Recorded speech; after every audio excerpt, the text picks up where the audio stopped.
Welcome back to Talkin' Texas Forever, a Friday Night Lights podcast. I'm Michelle. And I'm Liz. We're discussing season 3, episode 6. It Ain't Easy Being J.D. McCoy. Original air date November 5th, 2008. Written by Bridget Carpenter and directed by Patrick R. Norris. In this episode, the new quarterback, J.D. McCoy, becomes a victim of hazing. Matt and Julie get closer after spending some time together at the lake, and a woman claims that Cash owes her child support. Before we came on, Liz said she looked at her notes and they were all over the place. And that made me LOL. And you were LOLing. All over the place. All over the place because I was sick last week. Yeah. I had watched this episode 2 days before I got sick, and then we weren't able to record it, and I haven't had time to go back and rewatch it. So, and this is the first time in a while that I took notes where I just literally just talked into my phone. So it's funny where some words obviously are misspelled and don't really make any sense. But I was like, oh wow, I was feeling a lot when I was watching this. I was feeling a lot, and I can't wait to discuss, and maybe my feelings are different now. I don't know. We'll see. Yeah, post sickness and clear thoughts. I love that when you do the voice to text. Is that where you were doing voice to text? Because it's too much for me to write it. Yeah. And I just want to speak and then it's also picking up what they're saying on the TV, and what I'm saying. So it's just funny. It's like a word vomit, but I understand it, I think. We'll see. Yeah, for me, every time I do that, it always messes up my words. Yeah. And it never fully understands what I'm saying. I'm like, come on, Siri, what's going on? And you know what's been happening to me recently? Because of the update, my phone will be down. And if I have a text open, it will start, if I lightly tap it or the littlest touch, it'll start recording my conversation and typing it out in the text. And I've had to stop it. And I'm like, whoa, I don't like that. That's way too sensitive for my liking. Yeah. It also took me at least a day to figure out the voice memos. The voice text. Because I was holding it down, and then I would release it, and then it was gone. And I was like, I literally just said this 4 times. It would have been quicker if I typed it now. Right. So yeah, some adjustments with the stupid update. Yeah, hopefully they'll get their shit together. Yeah.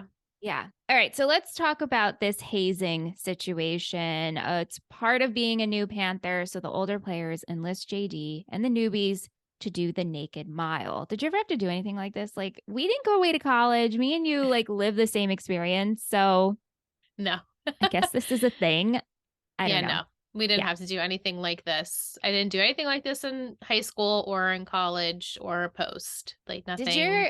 I mean, we both went to commuter schools, but yours was, I think, I don't want to say more legit. I mean, I also went to a legit college, and I know they had sororities and fraternities. I just didn't pledge. Same. Did St. Joe's have that? I don't know. Maybe. Okay. If they did, I wasn't aware or friends with anyone that was in it. So yeah, we wouldn't know. But yeah, okay. So they give JD on the Naked Mile the job of going to the field house to grab a picture. And as JD goes in there, Coach is there and he gets caught. And so Coach ends up driving him home. So, yeah. Yeah, but I know Coach knows that this happens. And he said to JD, oh, you're stupid enough to fall for them hazing you. I'm like, well, what's he gonna do? He's a freshman and everyone else is doing it. You're right. Coach does know about this, but obviously, here's where it gets weird, right? So Coach knows that this happens and calls JD out for it. But then Coach goes to Riggins the next day and tells him listen, you are the captain. And so if you accept him, the team will accept him. Yes. Meaning don't do the hazing anymore. Right. But that's not how Tim took it. Well, Tim was like, I gotta show this kid a good time because I'm leaving my legacy here. and let Right. me And pass it along. right. And also Tim is going to do things his way, even though he has JD's best interest at heart and obviously wants to show up for coach. But Tim has a very different way. So Tim takes him on his tour, his version of Dylan, which was like, this was probably the one of the best parts of the episode, Yeah. right? Hmm. And all this tour included the landing strip, Fran's hamburgers, where the real rally girls hang out.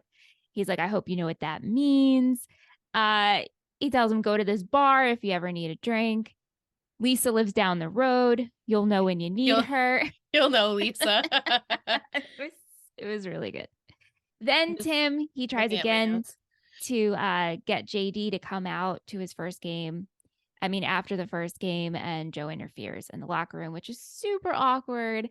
And he doesn't get to go out with the guys. Joe is so overbearing, and it's like helicopter parent status. And also just the amount of times Joe shows up in the locker room on the field to watch. It's like, read the room. And coach Yeah, doesn't like it either. I know that they're not used to that, Yeah. but I'm used to dance moms, so like this to me was like this is normal. Normal stuff. He's especially because he's so young. It's not like he was a senior, even if he was a senior, but he's like, "Oh, this is my kid. Now he's QB1 and he's got a lot going on. And I want to support him and make sure that I am there every step of the way because clearly he's not an adult. He can't speak for himself. He can't handle a lot at once because what 14-year-old can. Yeah, So that's it true. didn't really phase me that much that Joe is such a part of the experience for him, but I get that it's not really what they do here. And coaches are like, this is my thing though. Like Yeah. I'm the coach, you stay on the sidelines. It's almost like too many cooks in the kitchen, too. Right. Yeah. Yeah. So we have a school dance coming up, which Tammy is chaperoning. And throughout this episode, we see her trying to get Coach to go. Ultimately, he does end up showing up, and it's very sweet. And they share a dance and the sweet rapport between the both of them. Lila also wants to go to this dance because it's the last one. They are seniors. And Tim ultimately decides and says, yes, I will go. It was very sweet. I have to say, like, I don't love Tim and Lila. They're not my couple, but her wearing her dress and the cowboy boots and wanting to go to the dance and Tim being like, are you going to wear something cute like that? I will go. I liked it. I I did. liked it. I liked it because I like when couples are attracted to each other Yeah. and you very easily become best friends, brother, sister. It happens to the best of us. That's a solid long-term relationship. True. It's fun to see, and I enjoyed seeing him being like, wow, she's hot, and I'm still so into her. I mean, it's been not that long, right? Yeah. But I was like, oh, that's actually really sweet. And I think if it was me, I would really appreciate my boyfriend at the time, like telling me that he thinks I'm still really cute and hot. Yeah. I don't know, but I liked it. What I what did happens at the too. dance, I could predict, and it bothered me a little bit, and I'm sure we'll get to it. Um, so Well, I yeah, digress. they get to the dance and Tim has other motives and he Yeah, like sees that bothered me. it sucks. Like he sees JD and he's like, "No, let's go to this party. Like we'll have more fun here. Lila, let's go." And Lila's upset by it, but she ultimately agrees and she's like, "All right, fine. Like whatever. We will go." And Tim, Yeah, I think, is just so on this mission to fulfill his purpose of I have to have JD fit in and have the team accept him and this is the only way I know how to do this. Let's get him drunk. Let's have yeah. him party. I guess I didn't think of it as something to do with JD. I thought of it as Tim being selfish. And maybe it's good Really? that we're talking about this because that's not my first time and also a week ago watching it. I interpret it as I am Tim. I didn't really want to go to this thing. We stayed all of 5 minutes. I promised my girlfriend we would go, but also it's like, well, I really just want to leave. And I felt badly for Lila because this is literally her last dance of her high school career. It does mean obviously way more to her than it did Tim. And the fact that he up and just left and was like forcing her to leave her senior dance, I was upset by that. And like, I don't know, it rubbed me the wrong way.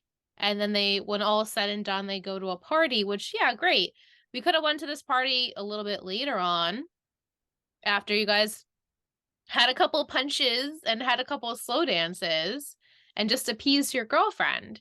But now that you're showing me, well, he wanted to just give JD the best experience he can before Tim leaves, it makes more sense to me. So I have to renegotiate some things in my brain about Tim No, Riggins for this episode. not at all. I totally see what you're saying. I just took it as him fulfilling the role that he best know how of, okay, let's take JD out. The team will be there. This will be a good way to show him how the Panthers work and kind of get coach off his back. Like if everyone accepts JD in a party scene, they will respect him out on the field. And I think that's what Tim was trying to do here. They could have stayed a little bit longer, like at least do one dance. I mean, we could have done that. I Yeah. totally hear what you're saying. Ultimately, they get to this dance and Tim leads JD, like, hey, go have some fun. I do appreciate that they do take care of him.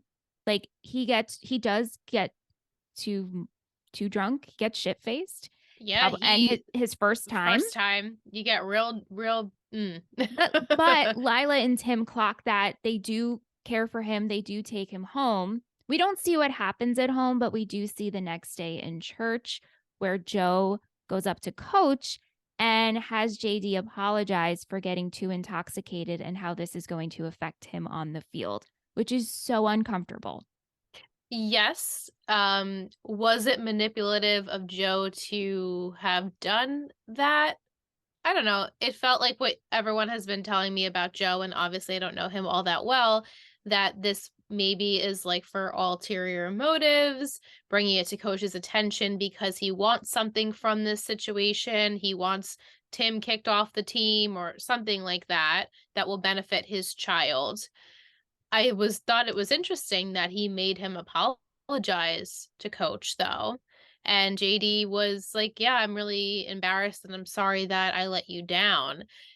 And I don't know how to feel about it. I wonder if my parents would have done the same thing. I don't think so. They would reprimand me for sure, but they wouldn't make me go then apologize to whoever it was that I disrespected in a way. Yeah. Because ultimately, I guess because again, this team and this is the town is the football and he's now his QB1. He's got a lot of responsibility, a lot of people watching him. And so maybe it was an embarrassment to coach that JD did get that shit faced and didn't look good maybe for the team. But that's Yeah, about it. yeah, but the thing is no one knew. This wasn't Right. reflected on the Right. It's just field. all the kids, like all the kids hanging out and getting together. Like they're not going to tattle. No, that's the point of a team. Like, we'll take care of you. Just show up at practice on Monday. This was Sunday at church. Yeah. It was just so uncomfortable. Keely, she says, I just wanted to say I love a drunk JD McCoy. The poor kid is so serious about football. He isn't even living life. And I know Yeah. a lot of that is his father. We all need to be young and let loose. And I'm glad he has Tim showing him the ways. Do you guys remember the first time you got drunk? If my parents knew I was drunk, they didn't say anything, which I'm extremely grateful for. Do you remember your first drunk experience? My first drunk experience. I remember like my first drink was a Corona beer. I was like 14 at like a basement party. I went to like another high school's party, but I like very much babysat that beer. I was like little sips, afraid to sip it too much because I was afraid I would be like intoxicated. I come from a mother who put the fear of God in you at a very young age.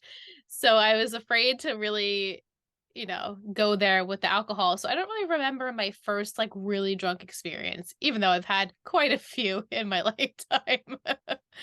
Yeah, my first drunk experience was on a cruise with our friend Kyle. And the way it worked, we had our friend with us who was over 21 and they bought a lot of alcohol, and then that alcohol is delivered to your door the day Yeah. before you dock. And so you're have this day at sea and you have all this alcohol. And so we drank it, and Kyle and I ran amok all over the boat. We had no shoes on. We're walking up the stairs with a cup, and we're like, why is our water falling out of our hole? Where is the hole? Like, it was ridiculous. But I'm glad it was like in a safe environment. And my mom was there because my cousin was puking. My cousin and my sister, they were 2 years younger than us. So Sam didn't drink, but my cousin did. It was a mess. A safe mess. I will say Yeah. that, a safe mess. Mike wants to know, what type of person were you at parties in high school/college? Were you the one who sticks in the group of people you know, the one who mingled, or the center of attention playing all the drinking games? Oh, no, I don't mingle. No mingling. Did I ever tell you the story when I went to a party? It was Aunt's old elementary friend. Is that the party that they all got into a fight at? No, Oh. no. It was me, Andrew, Aunt, and Ricky. And it was at this house party that I don't know any of these people. And all they wanted to do was go to the basement and smoke. So I was like, peace out. I went off. I made up a whole story of who I was, pretended I was solo, single, got on a beer pong table, and then was like sexting with this guy just to mess with him because he was so gross. I called him Zach Morris. And then Aunt was like, okay, it's time to go. And I'm like, you got to Cool. learn how to hang out and have some fun. That was Yeah. probably my favorite like party moment. I'm envious of that a little bit. I'm not Good. one to venture out all that much. I get afraid of talking to people. Yeah. But And if then I've had alcohol, then I'm obviously way better at it. It just yeah, I mean, I'm on the tables. I used to be back in the day. I used to play all the games.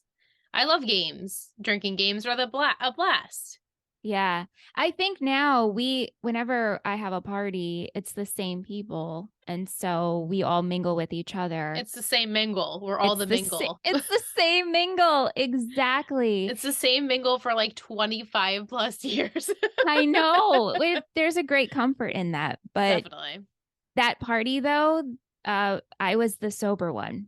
That's why I had so much fun because I was the Wow. DD. So I was like, peace out. I am gonna go reinvent myself for the night. I love that. I It's love great. that so It's much. great. All right, let's talk about our favorite new couple, Erin and Jason Street. Haha, just kidding. Um, Erin and Noah head back east. Can you believe that this happened so soon? I guess. Yeah. Okay. So she's going to live with her parents. Jason assures her that he's going to make such a good profit from flipping this house. But between communication issues and Billy feeling that Jason is being too bossy, Jason has this whole inner dialogue of, did he make the right decision? He bumps into Coach at the hardware store where Coach can't even believe what he's hearing. Like, I'm sorry, you're flipping a house with the Riggins boys and Herc? Yeah. What? And then Coach comes by to see the reno. And this is actually a really great scene because we see Coach still being a coach to Jason, giving him these words of wisdom of like, listen, you're doing a great job. You're 20 years old. How are you supposed to know what you're doing? And I was like, thanks, Coach. I feel this. I Yeah, needed to thanks for hear the this advice. today. Yeah. Yeah. What do you feel about the exchange between Erin? I didn't even write her name. I go Jason's friend or whatever she is in my notes. Uh-huh. Erin and Jason, I felt like she was his mother. Oh, like in what way? The way she like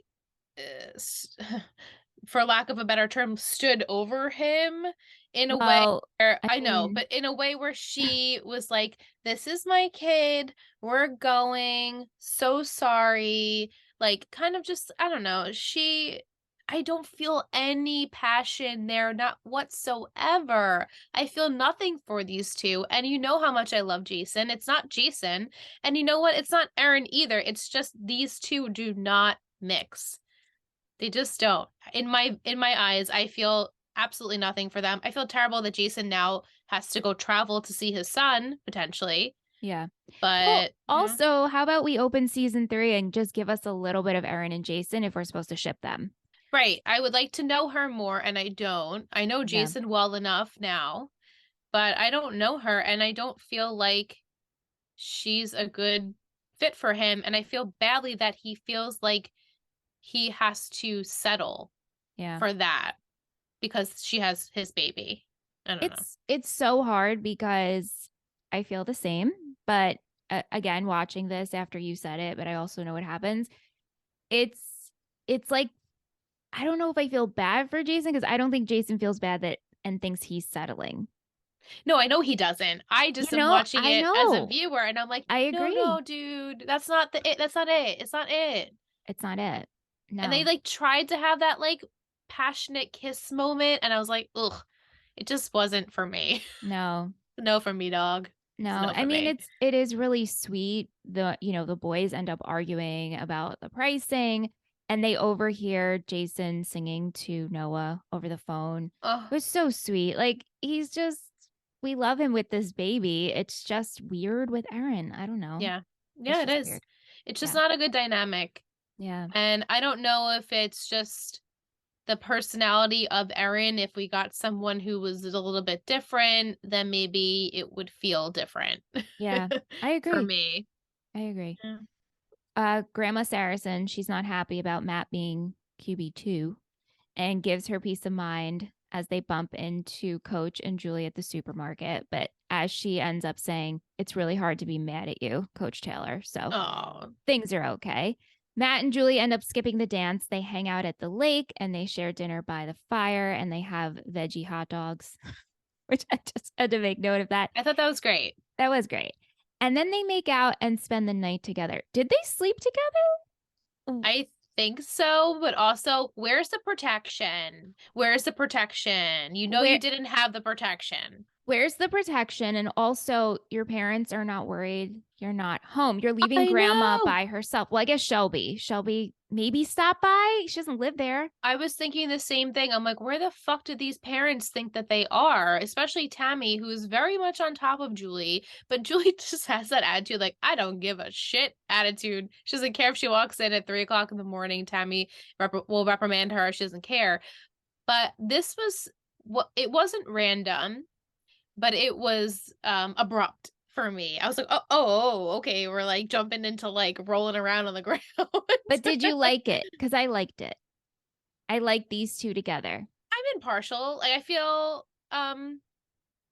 I still have to warm up to them being together again, but Okay. if they're both going to be happy and figure this out this time, then we're cool. I feel it's a good match. Vic wants to know, do you think this is a one-time thing?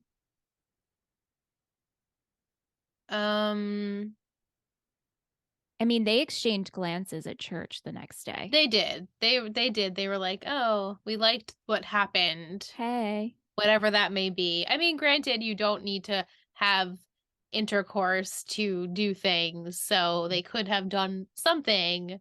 Mhm. My little mommy eyes was like, ugh, protection. Where's your protection? Never protection on Also, any of these shows. outside on the ground, ew, bugs. Yeah. You know me, like the bugs in the holes. Absolutely not. No. No, the I bugs, can't. the bugs and the holes. The The bugs holes and the in bugs. the bugs in the holes. Yeah, I gotcha. Yeah. Many holes, many crevices, bugs. Yeah, I get exactly, especially because they were by a lake. You know, there's like even more bugs by a Oh my lake. god, the Ugh, flies, the ugh. gnats. Yeah, not for me, No, but same. I wanted to love that moment. I felt it was a hair awkward for me. The way they started making out was a hair awkward for me. Okay. The setup. I would have liked to see like a very slow lean in, sweet, romantic thing. You know, Alyssa likes the slowness, but it was kind of just like attack. We attacked each other. Well, I think it's like I've missed you. This is pent up, Yeah, and they're awkward. These two are awkward beings. it's They're true. not suave and romantic and charming. You're absolutely right. I don't know who I was pretending they I don't were. know. I don't know. Crucifix Victorious is back. But having some issues, Landry's bandmates don't understand Landry's new song and lyrics, and so his drummer and bassist quit. The drummer comes back and they need to find a new bassist. So Devin, she auditions and gets the role, and she's just flipping awesome. She's I freaking love cute. Devin. They end up hanging out at the dance, and she gives Landry some insight on his song lyrics and says, like, maybe you need to move on from this girl. And by the way, is she at this dance? And Landry says no. No. So Kate and Mike both want to know, do you think there is a romance on the horizon for Landry and Devin? And will Tyra end up messing it up again like she did when he was with Jean? Mm, well, there's for sure gonna be a romance, but I don't think Tyra will mess it up this time. I think Tyra is really done with Landry. Okay. Unfortunately, I think obviously her heart right now is with Cash. Well, we'll see. Yeah. Yeah. But I think she needed she needs Landry in her life, but she doesn't need him romantically in her life. She needs him as best friend, confidant, shoulder to cry on, my person, as an I love you as my best friend. I don't think she loves him anymore, unfortunately, in the way that he loves her. While that may really end up hurting their friendship, I think, down the line, because he's always going to want more and she's not going to give him that anymore. So I think Devin would be a great choice. She is super freaking cute. And I think they're compatible, at least having the music part in their lives. So I look forward to getting to know her more. You know, she seems like cool gal and a good singer She's and so cute. exciting. I love her. I love Yeah. Devin. Yeah. Yeah, she's cute.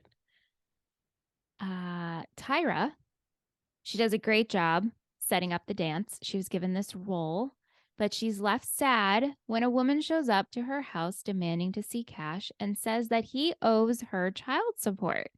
So, in earlier in the episode, we see Cash offering to pay for her college applications, which is 150 per, which is a lot of money.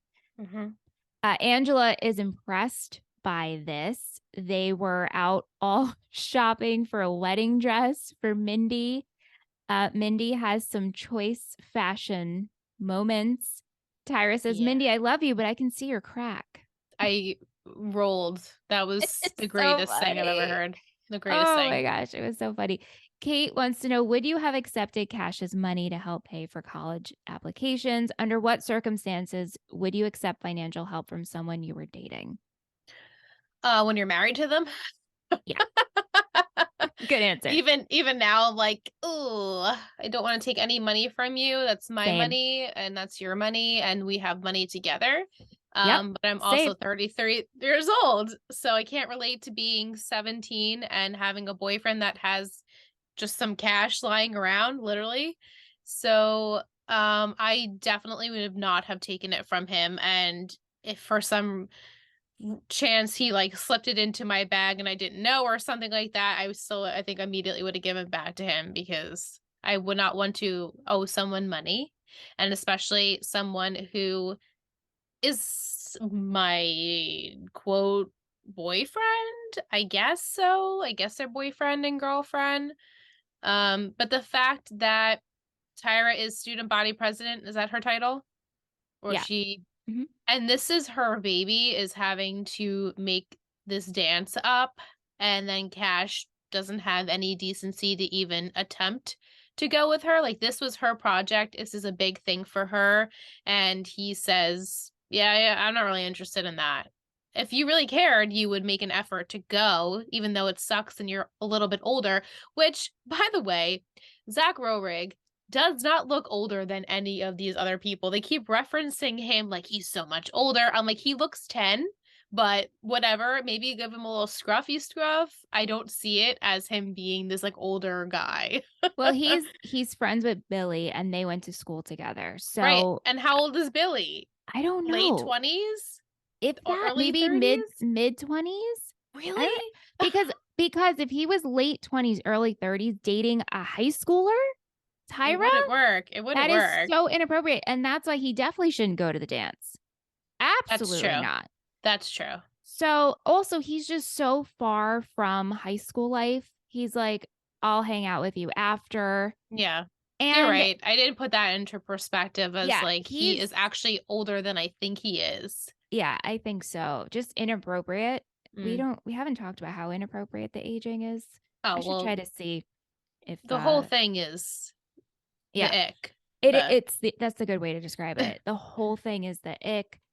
Tyra ends up breaking up with him. I do like, though, I do want to mention we had a cute friendship scene of Tyra and Julie at Applebee's talking about the situation, and Julie trying to make not light of the situation, but just like maybe it's his sister, mhm. about the woman coming. Like I just liked seeing them together because I know last week you and Vic were saying we haven't had a friendship moment Yeah. between these two. Yeah, So I mean, she did that perfect best friend yeah, thing, like, well, maybe it's his sister. Like, don't yeah. jump to conclusions. Maybe this is, not what you think it is. And he says it's not, so we'll see. Yeah, so Cash shows up and he says, she's, after the dance to Tyra, like, listen, this woman's lying. I hooked up with her 5 years ago. There's no way that's my baby. I left town because she kept stalking me. I have no reason to be dishonest with you. Will wants to know, is Cash for real or is he fronting? Like, what do you believe here? Well, I think I know something about it. You do? What do you know? Because I don't know. Really? I Yeah. think it is his kid Huh. because I'm pretty sure Zach Rohrig talked about it at Epics. I also could be making that up. I could have sworn he said something like, and then he leaves with his baby thing. I don't know. I could You be also making that thought up. he was in a cult. He'd said that. Zach definitely said that.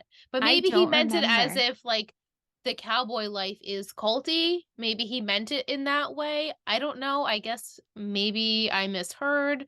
Maybe my brain was like, don't fully pay attention to what he's saying because you don't want to spoil things for yourself. I'm not sure. But there's a part of me that thinks that it will end up being his baby because let's be honest, I don't think he's going to be around come season 4. Yeah.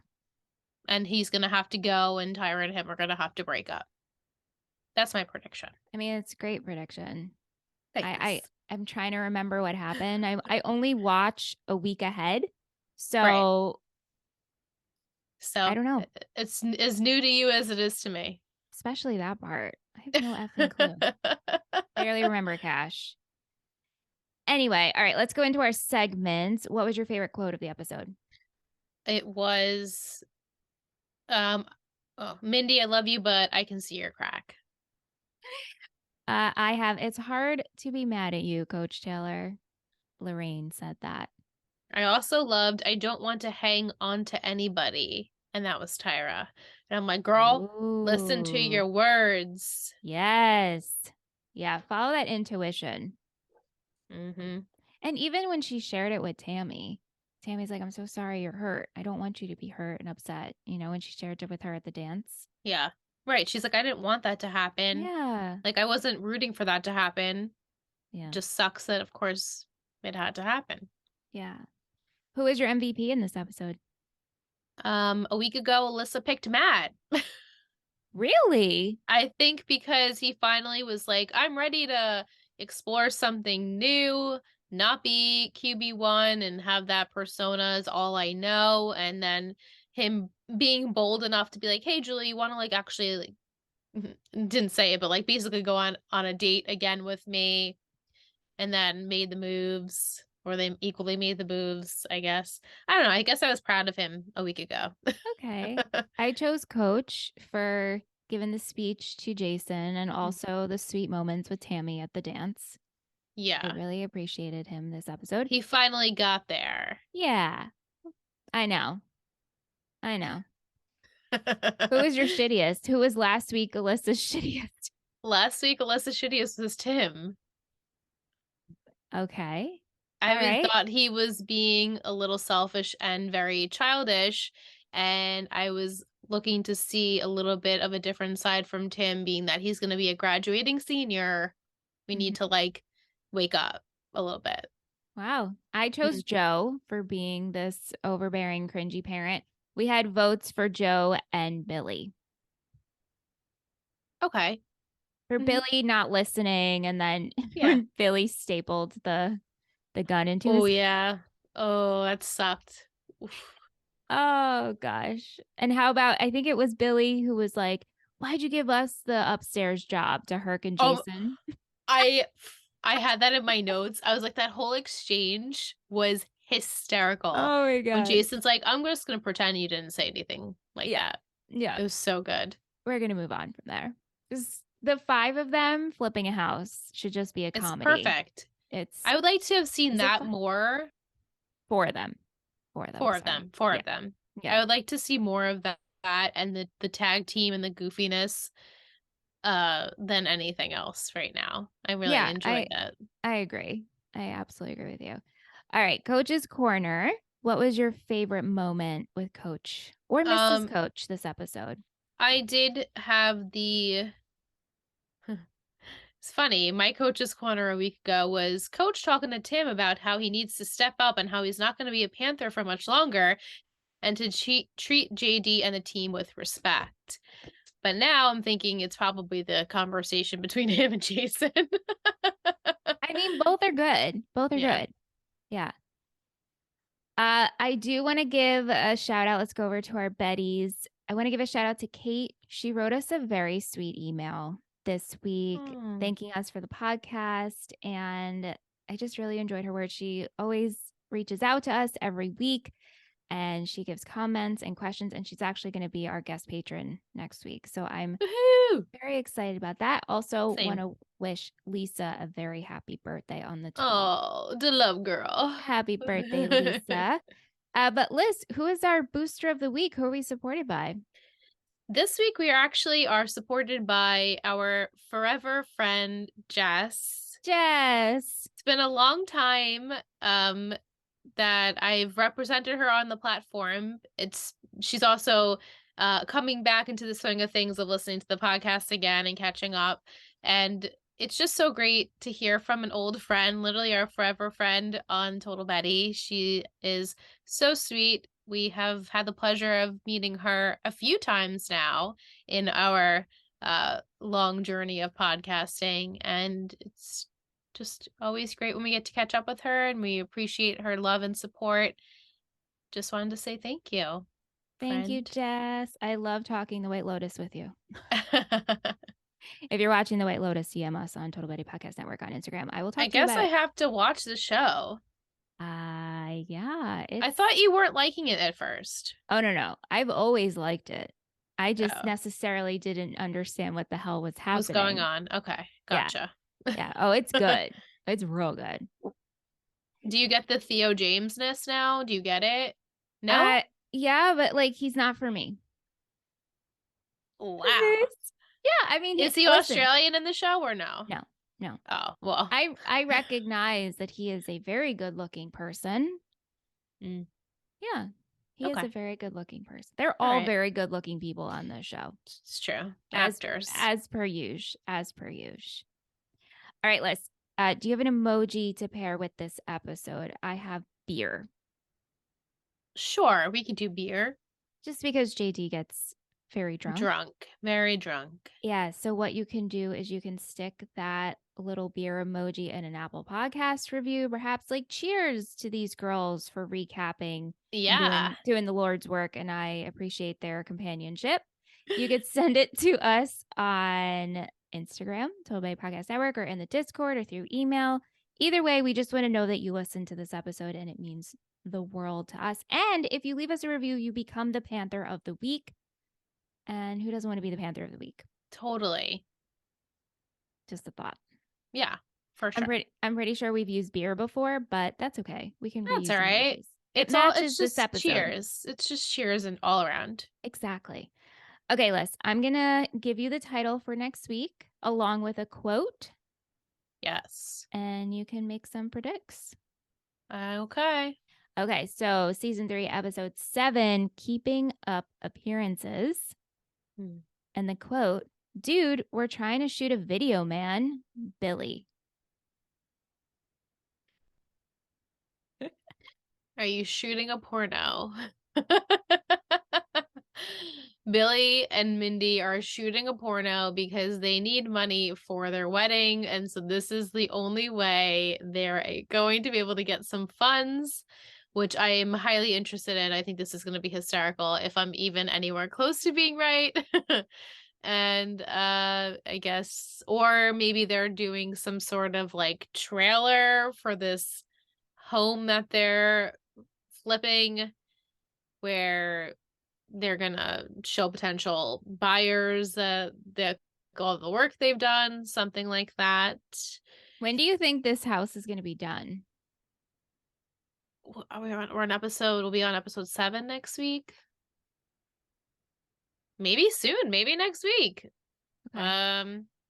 Because we have to wrap up some things. Yeah. I think.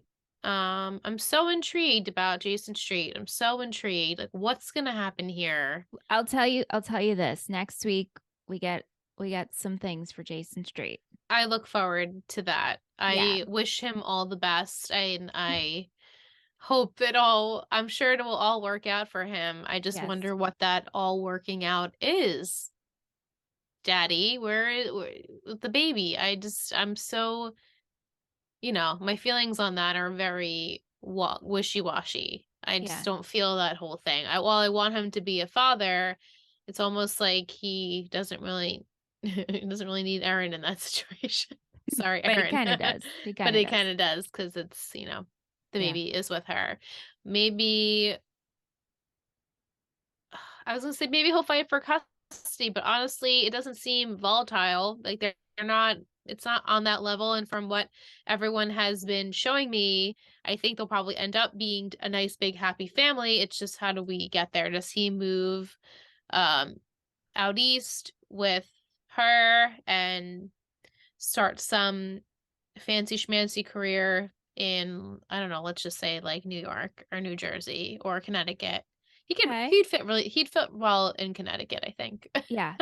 Okay. These are good lists. Very Okay, good. good. Is there anyone else? I mean, we didn't get much of Lila this week. We didn't Matt and Julie. I guess things will still be kind of like will they, won't they in school, and they're gonna kind of see each other in the hall, and maybe they decide they should hang out, but what does that mean? I think navigating that and yeah, JD stuff, I'm sure.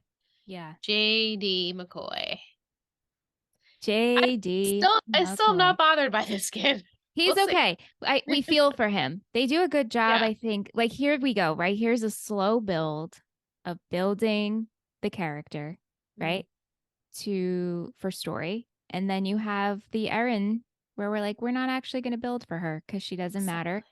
We're just going to Yes. work on Jason and wrap him up. And however, we have to figure out what's going to happen here. That's exactly right. That's That's all it exactly is. it. That's what's happening. Yeah.